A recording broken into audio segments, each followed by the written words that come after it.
இன்றைக்கு கச்சா எண்ணெயுடைய விலை குறைஞ்சாலும் கூட இன்றைக்கு இறக்குமதி செய்யப்படுகின்ற கச்சா எண்ணெய் விலை மிக மிக குறைவு.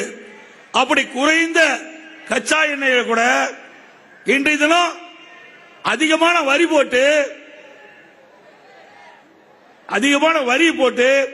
இன்றைக்கு பெட்ரோல் டீசல் விற்கிறாங்க.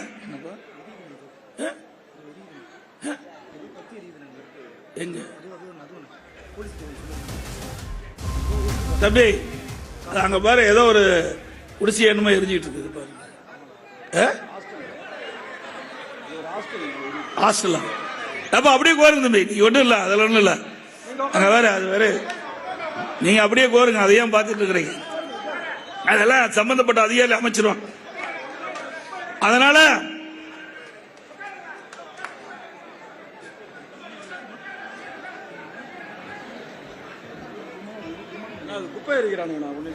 குப்பையை எரிச்சிட்டு இருக்கிறாங்கப்பா, நீங்க அப்படி அமருங்க. குப்பையை எரி விட்டு இருக்கிறாங்க.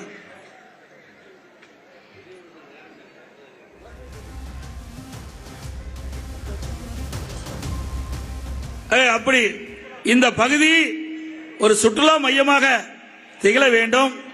இன்னைக்கு இந்தியாவில் எங்க போய் கேட்டாலும் புதுச்சேரி என்று சொன்னால் அது ஒரு சுற்றுலா மையமாக இருக்குது என்று சொல்லுகின்ற அளவிற்கு பெயர் பெற்ற மாநிலம் இந்த புதுச்சேரி நகரம், புதுச்சேரி மாநிலம். அப்படிப்பட்ட இந்த புதுச்சேரி நகரத்திற்கு மத்தியில் ஆளுகின்ற பாரதிய ஜனதா கட்சியும் சரி, காங்கிரஸ் கட்சியும் சரி, இங்க புதுச்சேரியில ஆட்சிக்கு வந்த காங்கிரசும் சரி, திமுகவும் சரி, என்ஆர் காங்கிரசும் சரி, அதுக்கு உண்டான முயற்சி எடுக்காத காரணத்தினால அதே பழைய நிலையில தான் தொடர்ந்து இருந்து கொண்டிருக்கிறது என்பதை நேரத்தில் சுட்டிக்காட்ட விளைகின்றேன்.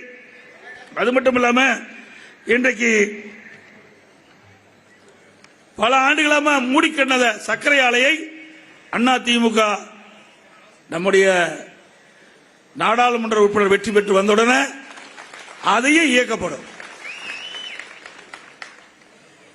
அதே போல கூட்டு நூற்பாலை அதுவும் திறக்க வலியுறுத்தப்படும். ஏன்னா அதெல்லாம் இந்த அரசாங்கம் கண்டுகொள்ளவில்லை. நம்முடைய வேட்பாளர் வெற்றி பெற்று வருகின்ற பொழுது இதற்கெல்லாம் ஒரு விடுவு காலம் பிறக்கும் என்பதை இந்த நேரத்தில் தெரிவிக்க விரும்புகிறேன். இன்னைக்கு விலைவாசி உயர்ந்து போச்சு. இன்னைக்கு மத்திய அரசும் சரி, மாநில அரசும் சரி, இதை கட்டுப்படுத்த எந்த நடவடிக்கை எடுக்கல. இதனால் ஏழை மக்கள் அதிகமாக பாதிக்கப்படுகிறாங்க, மீனவ மக்கள் அதிகமாக பாதிக்கப்படுறாங்க.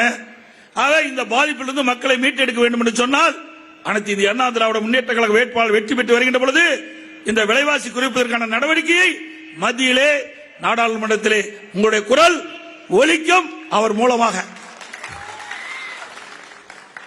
இன்றைக்கு போதைப் பொருள் கடத்தல் தமிழ்நாட்டிலிருந்து பாண்டிச்சேரியிலும் பரவிட்டு, இங்கேயும் போதைப் பொருள் அதிகமாக வித்துட்டு இருக்காங்க. இன்னைக்கு இளைஞர்கள், மாணவர்கள் பெரும்பாலானோர் போதைக்கு அடிமையாகி அவருடைய வாழ்க்கையை சீரழியக்கூடிய சூழ்நிலை நாம் பார்க்கிறோம். இதெல்லாம் தடுத்து நிறுத்த வேண்டும் என்று சொன்னால் வருகின்ற 2026 இங்க அதிமுக ஆட்சி மலர வேண்டும். செய்திகளை உடனுக்குடனும் துல்லியமாகவும் தெரிந்து கொள்ள சப்ஸ்கிரைப் பண்ணுங்க.